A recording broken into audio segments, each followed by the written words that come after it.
कक्षा 10 में हम लोग नियंत्रण एवं समन्वयन के विषय में पढ़ेंगे। नियंत्रण और समन्वयन पौधों एवं जंतुओं में किस प्रकार से होता है। सर्वप्रथम हम लोग पढ़ेंगे पौधों में नियंत्रण एवं समन्वयन में पौधों में नियंत्रण एवं समन्वयन। सबसे पहले हम लोग आज पढ़ेंगे पौधों में नियंत्रण एवं समन्वयन किस प्रकार से होता है। तो पौधों में जैविक क्रियाओं के मध्य रासायनिक समन्वय पाया जाता है। कैसे पाया जाता है? रासायनिक समन्वय।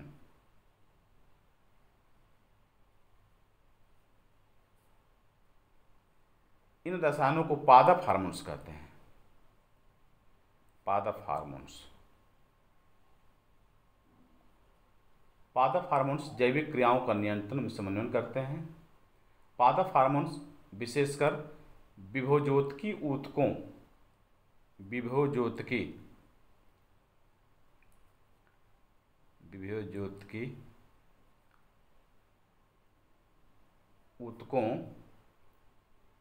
में उपापचय क्रियाओं के फलस्वरूप बनते हैं तथा सूक्ष्म मात्रा में अन्य ऊतकों में पहुंचकर विभिन्न क्रियाओं को प्रभावित करते हैं। पादप हार्मोन्स एक प्रकार का जटिल कार्बनिक रासायनिक पदार्थ होता है जो पौधों के विभिन्न क्रियाओं का नियंत्रण समन्वय करते हैं, जैसे वृद्धि, पुष्पों का बनना, फलों का निर्माण, फलों का परिपक्वन होना, अनुवर्तन गतियां आदि। अब इन पादप हार्मोन्स को 5 समूहों में बांटा जा सकता है। पहला ऑक्सिन, दूसरा जिबरेलिन्स, तीसरा साइटोकाइनिन्स, चौथा वृद्धिरोधक और पांचवा है एथिलीन। तो इसमें सबसे पहले हम लोग जो है ऑक्सिन्स को पढ़ेंगे। ऑक्सिन्स क्या है? तो पौधों में ऑक्सिन्स परोह की कोशिकाओं में दीर्घीकरण प्रक्रिया को प्रेरित करते हैं। पौधों में ऑक्सिन क्या करता है? परोह की कोशिकाओं में दीर्घीकरण प्रक्रिया को प्रेरित करते हैं।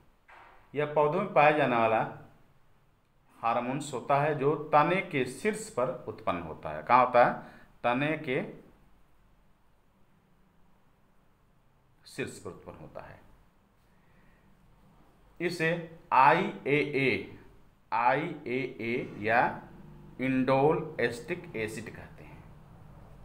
यानी यह जो है इंडोल एस्टिक एसिड के नाम से भी जाना जाता है और ऑक्सिन इसका साधारण है।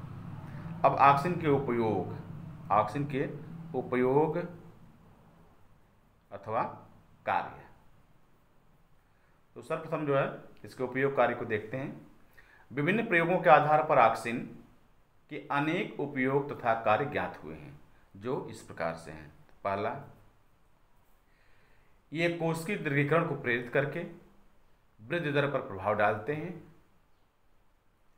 दूसरा, ऑक्सिन अनुवर्ती गति का संपादन करते हैं, जैसे प्रकाश, गुरुत्वाकर्षण आदि के प्रभाव से जड़ व तनों में होने वाली अनुवर्ती क्रियाएं ऑक्सिन की सांद्रता से प्रभावित होती हैं। ऑक्सिन की सांद्रता तने में वृद्धि को प्रेरित करती है और जड़ में वृद्धि का संदमन करती है। तने के शीर्ष पर उपस्थित वर्धी कलिका के कारण कक्षस्थ कलिकाओं की वृद्धि बाधित होती है। यदि शीर्ष कलिका को काट दें तो पार्श्वीय कलिकाओं की वृद्धि शीघ्र होती है। इसी कारण झाड़ियों को काटते रहने से झाड़ियां घनी हो जाती हैं। अगला इसका उपयोग देखेंगे। ऑक्सिन का उपयोग बागवानी में किया जाता है, जैसे लगाई जाने वाली कलम को यदि हम ऑक्सिन के घोल में पहले से डुबो लिया जाए तो उसमें जड़ें जो है शीघ्र वह अधिक निकलती हैं। इस कार्य के लिए जो है IBA यानी इंडोल ब्यूटेरिक एसिड उपयोगी सिद्ध होता है। अगला जो है फल निर्माण एवं अनिषेचन फलन में इसका उपयोग होता है। पौधों पर जो पुष्पन के पश्चात ऑक्सिन का छिड़काव करने से बिना निषेचन के फल निर्माण प्रक्रिया प्रारंभ हो जाती है। इस प्रक्रिया के फलस्वरूप बीज रहित यानी बिना बीज वाले फल बनते हैं और इसी क्रिया को क्या कहते हैं? अनिषेचक फलन कहते हैं तथा बीज रहित फलों को अनिषेचक फल कहते हैं। अगला पॉइंट में पत्तियों, फलों आदि का विलगन। पत्तियों, पुष्पों एवं फलों के विलगन को रोकने के लिए यह उपयोगी सिद्ध होता है, जिसके फलस्वरूप अपरिपक्व फलों को शीघ्र गिरने से रोका जा सकता है। अगला पॉइंट, प्रसुप्ता अवस्था में ऑक्सिन का प्रभाव पड़ता है। ऑक्सिन्स कलिकाओं की वृद्धि में अवरोध उत्पन्न करते हैं, अतः आलू के कंद, अदरक के प्रकंद आदि के संचय के समय इनका उपयोग लाभकारी होता है। अगला पॉइंट देखते हैं, ऊतक संवर्धन तकनीक द्वारा कोशिकाओं से नवोद्भिद पादप तैयार करने के लिए ऑक्सिन तथा साइटोकाइनेंस का उपयोग एक निश्चित अनुपात में किया जाता है। इसके अतिरिक्त जो है शीत के प्रति प्रतिरोध क्षमता उत्पन्न करने में, पुष्पों का बंध्याकरण रोकने में ऑक्सिन का उपयोग किया जाता है। ऑक्सिन के छिड़काव से गेहूं, धान आदि फसलों के तनों एवं आधारी भाग मजबूत हो जाते हैं, जिससे फसलों को गिरने से रोकने में सफलता मिलती है। तो इस प्रकार देखा जाए कि ऑक्सिन जो है कृषि के क्षेत्र में, बागवानी क्षेत्र में, उद्यान विज्ञान आदि में इसका प्रयोग अनेक प्रकार से किया जाता है।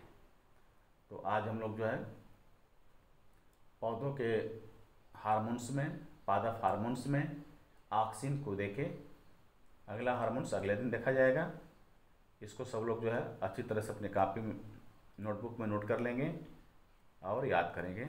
इसको मैं नोट्स के रूप में व्हाट्सएप पे डाल दे रहा हूँ, इसको सब लोग जो है नोट्स कर लें। धन्यवाद।